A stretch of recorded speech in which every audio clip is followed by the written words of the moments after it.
যে নিশ্চয়ই অনেক পার্থক্য আছে, এটা আপনারা নিশ্চয়ই বুঝতে পেরেছেন বা পারছেন বা এটা বোঝা যাচ্ছে।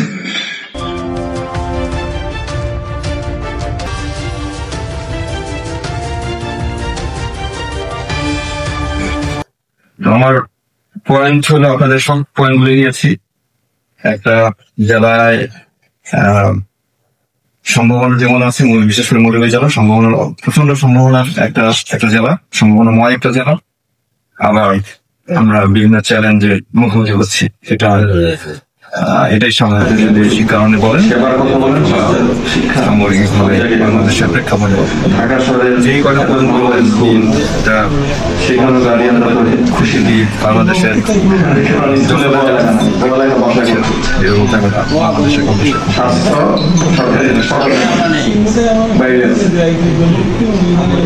শিক্ষক একই শিক্ষক, সে স্কুলে, আমি ভালোভাবে বলছি না, এটা আসলে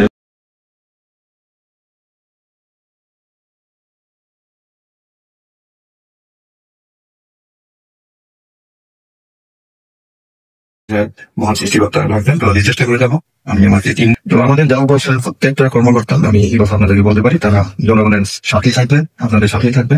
সততা, তাদের যোগ্যতা, মেধা, ইনসাফের ভিত্তিতে আমরা আমাদের কাজগুলি জনগণের সাথে করে যাবো।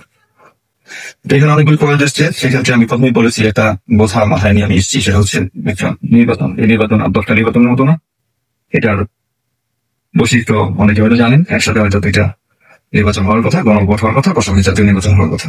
সুতরাং মাননীয় প্রধান উপদেষ্টা মহোদয় আমাদেরকে নির্দেশনা দিয়েছে যেটা একদিনের নির্বাচনের 16 বছরের নির্বাচন, সামনের 100 বছর বাংলাদেশ কোন পথে যাবে সেটা সিলেকশন করে নির্বাচন। সুতরাং 5 বছর পরে একদল ক্ষমতা আসলো, একদল ক্ষমতা গেল, এটা নির্বাচন, এই নির্বাচন না।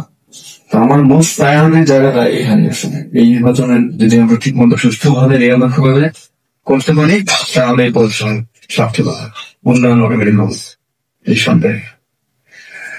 আর মাদকের কথা বলেছেন, আপনারা সমাজের একটা গুরুত্বপূর্ণ জায়গা আছে, আপনারা মাদক দুর্নীতি এগুলি নিয়ে লেখবেন, এগুলি গার্জিয়ানদেরকে আপনারা সেন্সিটাইজ করবেন। শিক্ষা প্রতিষ্ঠানের সমস্যা নিয়ে লেখেন, রিসার্চ বেসড লেখা লেখেন।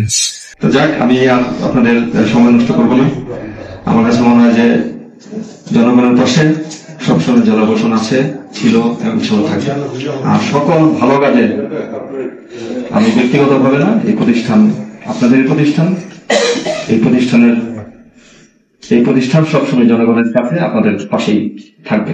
আর যেগুলো পয়েন্ট করলেন সেই পয়েন্ট নোট করেছি, ইনশাআল্লাহ আমরা চেষ্টা করবো আস্তে আস্তে সেই পয়েন্টগুলি কিভাবে সমাধান করবেন। সকলকে ধন্যবাদ জানিয়ে আমি আমার বক্তব্য শেষ করছি। আসসালামু আলাইকুম।